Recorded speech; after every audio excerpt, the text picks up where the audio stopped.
یہ ہے مقبوضہ بلوچستان۔ آج جمعہ 9 جون سال 2023 ہے۔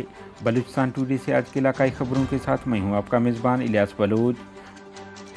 پنجگور پاکستانی فورسز ہاتھوں 2 بھائی جبری لاپتہ۔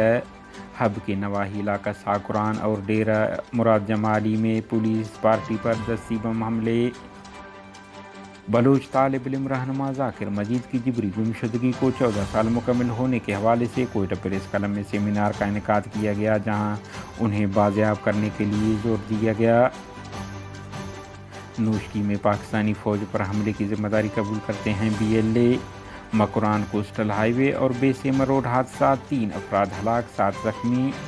پنجگور چتکان سے پاکستانی فورسز اور خفیہ اداروں نے چھاپہ مار کر 2 سگے بھائیوں محمد الیاس اور حافظ عبدالکریم ولد حاجی نور محمد ڈگارزئی کو جبری لاپتہ کر دیا ہے۔ باخبر ذرائع کا کہنا ہے کہ انہیں گزشتہ ماہ 30 مئی کو جبری لاپتہ کر دیا گیا تھا۔ ذرائع کا یہ بھی کہنا ہے کہ مذکورہ بھائی اپنے خاندان کے ہمراہ کافی عرصہ قبل خاران سے نقل مکانی کر کے پنجگور چتکان آباد ہو گئے تھے۔ حب کے علاقہ ساکران تھانے کے قریب مبینہ دستی بم حملے کی اطلاعات، دھماکے کی آواز دور دور تک سنائی گئی۔ بعض مقامی افراد کے مطابق جمعہ رات اور جمعہ کی درمیانی رات گئے حب کے نواحی علاقہ ساکران کے پولیس اسٹیشن کے قریب دھماکہ ہوا، جہاں انہیں جانی مالی نقصان پہنچا ہے، تاہم پولیس اس واقعے سے لا علم ہے۔ ادھر ڈیرہ مراد جمالی مقامی ہوٹل کے نزدیک پولیس موبائل پر دستی بم پھینکا گیا، جس میں فورسز کو جانی مالی نقصان پہنچا ہے۔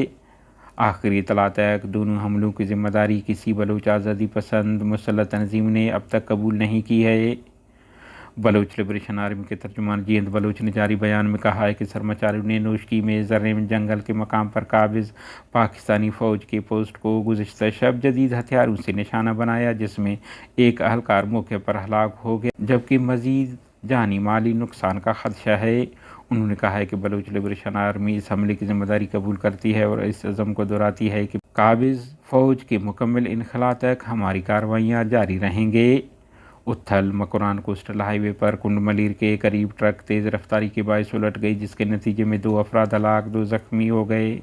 ہلاک اور زخمیوں کو DHQ ہسپتال اتھل منتقل کر دیا گیا، جہاں پر ہلاک افراد کی شناخت نہ ہو سکی۔ نعشوں کو عیدی سردخانہ سہراب گوٹھ کراچی منتقل کر دیا گیا، جبکہ زخمیوں کو طبی امداد دینے کے لیے کراچی ریفر کیا گیا ہے۔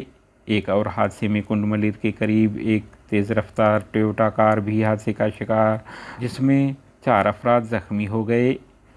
ادھر بے سیمر سب تحصیل ناگ کے مقام پر ڈیزل سے لوڈ پک اپ تیز رفتاری کے باعث الٹ گئی، جس کے نتیجے میں ایک شخص ہلاک اور ایک شدید زخمی ہوا۔ بعد ازاں انہیں بے سیمر ہسپتال منتقل کر دیا گیا۔ زخمی اور ہلاک ہونے والوں کا تعلق گریشہ خضدار سے بتایا جا رہا ہے۔